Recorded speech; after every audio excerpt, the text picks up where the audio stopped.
Cancer લાગી જશે દિવસે રોતા નહીં આવે.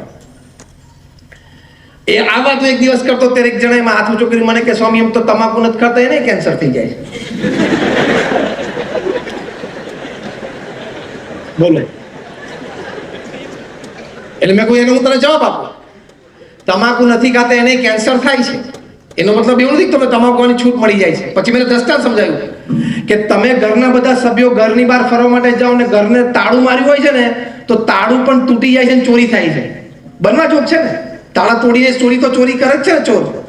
એનો મતલબ એમ કે ભાઈ હવે તાળા મારેલા તોય ચોરી થાય છે, તે મૂકોને ખુલ્લાથી થવાનું થશે, તેમ ખુલ્લાનામાં વહેલી થાય.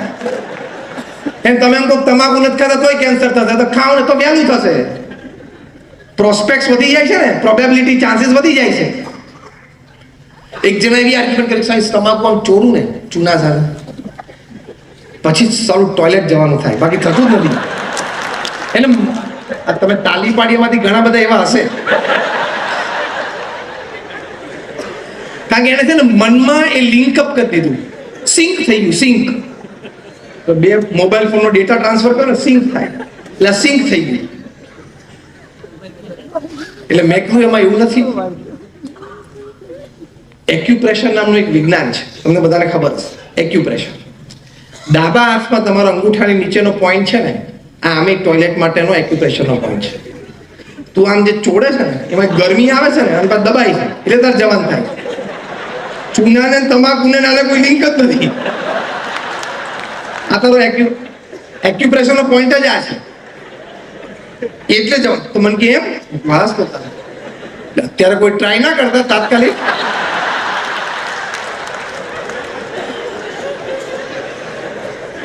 એટલે મેં એને કીધું કે કાલ તું તમાકુ ને ચૂનો ના લેતો, એના બદલે ખાલી ખાંડ ને મીઠું જેવું કઈ ખાંડ લઈને આમાં કરજે, પછી ખાંડ મોઢામાં જતોય જવાન થાય. એટલે આવું આપણા બધા વિચારો. ઘણા કે તમાકુ ને વ્યસન લાગે તો કામ કરવાનું મૂડ નથી આવતું. અરે અમે કઈ વ્યસન નથી કરતા તોય કામ નથી કરતા. પ્રમુખ સ્વામી કઈ વ્યસન નહોતા કરતા તોય કેટલું કામ કરે. અત્યારે મહંત સ્વામી મહારાજ છે, એમની ઉંમર 85 વર્ષની છે. રોજ 800 વ્યક્તિઓને વ્યક્તિગત મુલાકાત આપે છે.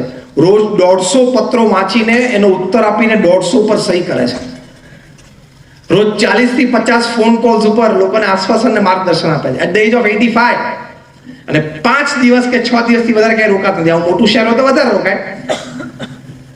હમણાં 5 દિવસ ધુલિયા હતા, 3 દિવસ નાસિક હતા, 5 દિવસ પુના હતા, 5 દિવસ અહીંયા હમણાં સાકરી હતા, આજે સાંજે નીકળે 5 દિવસ સેલવાસ ગયા.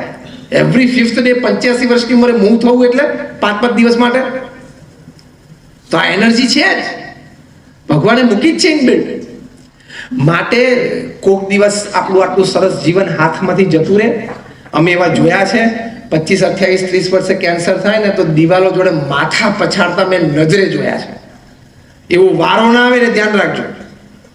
અમે તમને કહીએ તમને વાત નહીં મનાય, જે દિવસે લોહીની ઉલટી થશે કંઈક તકલીફ થશે ડોક્ટર કહેશે કે કેન્સર છે, દિવસે રોતા નહીં આવે. માટે પ્રમુખ સ્વામી મહારાજ ખૂબ આગ્રહ રાખતા કે આપણું વ્યસન, આપણું જીવન નિર્વ્યસની હોવું જોઈએ. બધાને આપણને પ્રશ્ન શું છે? ટાઈમ નથી. બસ તે ભગવાને સમજ્યા વગર 24 બનાવ્યા. આપણને કોક નહીં બોટાદમાં પૂછ્યો તો આપણે 26નું સજેશન હતું કે નહીં? ઘણા 28નું યાદ. અને હજી જો એકાદ વખત સાંભળે તો આપણે કે 26નું કંઈક કરો. આ 24 ઓછા પડે છે. બહુ સમજીને 24 બનાવ્યા છે. ડોનાલ્ડ ટ્રમ્પ પાસે 24 છે, નરેન્દ્રભાઈ મોદી પાસે 24 છે, પ્રમુખ સ્વામી મહારાજ પાસે પણ 24 હતા, આજે મહંત સ્વામી મહારાજ પાસે પણ 24 છે. કેવું કામ કરે છે એમના સગાસની, એમનો જે પરિવાર છે, BAPS સંસ્થા એમનો પરિવાર છે, કેવી રીતે પરિવાર સાથે સમય કાઢે છે. તમારે તો તમારા 5 જણા જોડે જ કાઢવાનું છે ને. મહંત સ્વામી મહારાજ 2017ની સાલમાં અમેરિકા પધાર્યા. ત્યાં વોશિંગ્ટન ડીસીમાં Barack Obama ex president of અમેરિકાની ઓફિસે પધરામણીએ ગયેલા વોશિંગ્ટન ડીસીમાં. ત્યાં વાર્તાલાપ થયો. Barack Obama ex president of America, એમના વિશે તમને એક વાત જાણતા અત્યંત આશ્ચર્ય થશે. એમણે કહ્યું કે 8 વર્ષ હું પ્રેસિડેન્ટ રહ્યો, 4 વર્ષની 2 ટર્મ લીધી, પણ એક પણ દિવસ એવો નથી કે સાંજે હું પરિવાર સાથે ભોજનમાં ન બેઠો હોઉં. એમને એમ તાલીઓ ના પાડતા, વાત ગમે એટલે તાલીઓ નહીં પાડવાની, આમાંથી કંઈક લેવું હોય તો જ. આ તો હસતા હસતા વાત કરું છું. અને તમે કોક ના, મારે તો બહુ મોડું થઈ જાય છે રોજ રાતે 10 વાગે. તો બેરેક ઓબામા કરતા વધારે કામ છે? એના કરતા વહીવટદારો મોટો છે? આખા બોટાદમાં જેટલો પૈસાનો વહીવટ ને કામનો વહીવટ થતો હશે ને એટલું તો વ્હાઇટ હાઉસમાં દર 15 મિનિટે થતું હોય. આ બોટાદ આખું વેચાઈ જાય ને એટલો પૈસાનો વહીવટ રોજ વ્હાઇટ હાઉસમાં થતો હોય. અને તમે કહો મારી પાસે ટાઈમ નથી. એટલે ટાઈમ અને વર્કને આપણે પુઅર મેનેજરો એટલે પરિવાર સાથે સમય ના કાઢી શકીએ.